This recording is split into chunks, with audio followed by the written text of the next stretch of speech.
মুখ্য সচেতক, বিজেপির মুখ্য সচেতক বিধানসভায় শঙ্কর ঘোষ, তিনি কিন্তু খুব বড় একটি অভিযোগ করেছেন, খুব বড় একটি দাবি, এবং এই দাবি যদি সত্যি হয় শুভেন্দু অধিকারীকে নিয়ে আগামী দিনে বিজেপির হয়তো আবার নতুন করে অনেক কিছু ভাবতে হবে। কারণ শঙ্কর ঘোষ ঠিক কি বলেছেন শুনবো। যে মুখ্যমন্ত্রীর উপস্থিতিতে আজকে আমাদের মতন কালো পোশাক পরে ভিডিও রেকর্ডিং করা হচ্ছিল, যখন বিষয়টি তুলে ধরে তখন ওই ব্যক্তি পালিয়ে যায়, স্পিকার চুক্তি করে বসে থাকে, অর্থাৎ প্রোটেকশন ছিল। আমাদের ভয় যে বিরোধী দলনেতাকে বিধানসভার ভেতরে খুন করা হতে পারে। শুভেন্দু অধিকারী তাকে নাকি খুন করার ষড়যন্ত্র করা হচ্ছে, অর্থাৎ শুভেন্দু অধিকারীকে মেরে ফেলার চেষ্টা করা হচ্ছে। কারা মারতে চাইছে? শুভেন্দু অধিকারীকে মেরে ফেলার জন্য নাকি বিধানসভায় কালো জামা পরে কেউ এসেছিল। শঙ্কর ঘোষ এটাও দাবি করেছে যে তারা যখন বিধায়কেরা যখন কালো জামা পরে বিধানসভায় ছিল তখন অন্য কেউ ভিডিও করছিল কালো জামা পরে, তাদের মধ্যেই মিশে গিয়ে শুভেন্দু অধিকারীকে মারার ছক করা হচ্ছে। এটা আজ নয়, দীর্ঘদিন ধরে শঙ্কর ঘোষ তো বলেইছেন, বিজেপির অনেক নেতারা বলেছে বিরোধী দলনেতাকে কি মারার ছক করা হচ্ছে। বিরোধী দলনেতার আমরা জানি বাংলাদেশ থেকে বিভিন্ন সময় যে থ্রেটগুলো এসেছে তার জন্য তার নিরাপত্তা বাড়ানো হয়েছে, কিন্তু এবার দেশের বা রাজ্যের মানুষই কি নির্দিষ্টভাবে শুভেন্দু অধিকারীকে আঘাত দিতে চাইছেন, মেরে ফেলতে চাইছেন? এটা রাজনৈতিক বিতর্ক, কিন্তু এই রাজনৈতিক বিতর্ক আরো বড় হয়তো আকার নেবে যদি বিজেপি পরবর্তীকালে শুভেন্দু অধিকারীকে মেরে ফেলা হবে, শুভেন্দু অধিকারীকে মারার ছক করা হচ্ছে, এটা জেনেও মুখ্যমন্ত্রী মমতা বন্দ্যোপাধ্যায় চুপ করে আছেন, এই অভিযোগটা তোলে।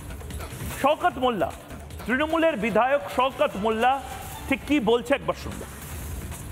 ওকে খুন করার চাইতে রাস্তাটা কুকুরকে মেরে দেওয়া অনেক ভালো।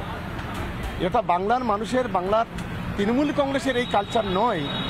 আর তৃণমূল কংগ্রেসীরা কখনো বা বাংলার আমি মনে করি অন্য কোনো রাজনৈতিক দল এই ধরনের গ্রহিত কাজ করবে এটা কখনো আমি মনে করি। বিধানসভায় যে অভিযোগ করা হচ্ছে যে বিধানসভার ভেতরে বিরোধী দলনেতাকে বহিরাগত ঢুকিয়ে সেখানে পুলিশের প্রশ্রয় খুন করার চক্রান্ত করা হচ্ছে, এভাবেই পর্দা ফাঁস করছেন কে না শিলিগুড়ির বিজেপি বিধায়ক শঙ্কর ঘোষ। কিন্তু প্রশ্নটা অন্য জায়গায়, সত্যি কি বহিরাগতরা বিধানসভায় ঢুকতে পারে, বিধানসভায় কি ঢোকে, এই প্রশ্নটা উঠছে কেন? কারণ আমরা কিছুদিন আগে, দিন কয়েক আগেই দেখেছিলাম যে কিভাবে অখিলগিরি রামনগরের তৃণমূল বিধায়ক তিনি বিধানসভার যারা সরকারি কর্মী তাদের সঙ্গে রীতিমতো হাতাহাতি বচসায় জড়িয়ে পড়েছেন। কেন না তিনি বহিরাগতদের ঢোকাচ্ছিলেন এবং সেই সময় তাদেরকে বাধা দেওয়া হয়েছিল। সেই ছবিটা আমরা দেখাচ্ছি এই মুহূর্তে, সেই ছবিটা দেখতে পাচ্ছেন।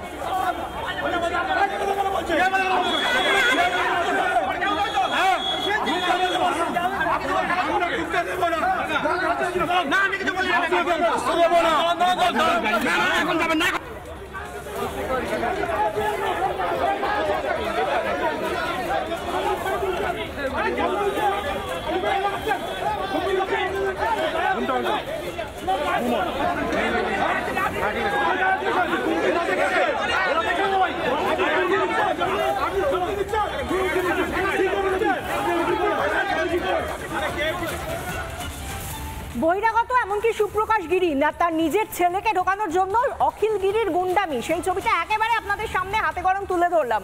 কিন্তু এর আগে বা পরে বিভিন্ন সময় বহিরাগতরা ঢুকছে বিধানসভায়, এই অভিযোগটা বিরোধীদের তরফ থেকে করা হয়েছেও। আজ যখন এত বড় অভিযোগ করছেন শঙ্কর ঘোষ, সেই সময়ও আসানসোল দক্ষিণের যিনি বিজেপি বিধায়ক অগ্নিমিত্রা পল, তিনি বলছেন আমাদের সুরক্ষা নেই বিধানসভার ভেতরে। কি বলছেন তিনি, শুনুন। মুখ্যমন্ত্রীর নির্দেশ, স্পিকারের নির্দেশ, আমাদের সিআইএসএফ কে ঢুকতে দেওয়া হয় না, আমাদের পিএদের ঢুকতে দেওয়া হয় না, বাধা দেওয়া হচ্ছে। বাইরে থেকে লোক ঢুকে মারধর করছে, আমাদের মারধর করেনি, ভিতরে মারধর হয়নি, ভিতরে তো মারধর হয়েছে। মুখ্যমন্ত্রীর নির্দেশ, স্পিকারের নির্দেশ, আমাদের সিআইএসএফ কে ঢুকতে দেওয়া হয় না, আমাদের পিএদের ঢুকতে দেওয়া হয় না, বাধা দেওয়া হচ্ছে। বাইরে থেকে লোক ঢুকে মারধর করছে, আমাদের মারধর করেনি, ভিতরে মারধর হয়নি, ভিতরে তো মারধর হয়েছে। এটা গণতন্ত্র হতে পারে না যে গণতন্ত্রে বিরোধীরাই অসুরক্ষিত। এটা গণতন্ত্র হতে পারে না যেখানে বিরোধী বিধায়ক বা কোনো সাংসদ তারা বলছেন তাদেরকে বিধানসভাতেই খুন করে দেওয়া হতে পারে। এটা গণতন্ত্রে বদলাতে হবে।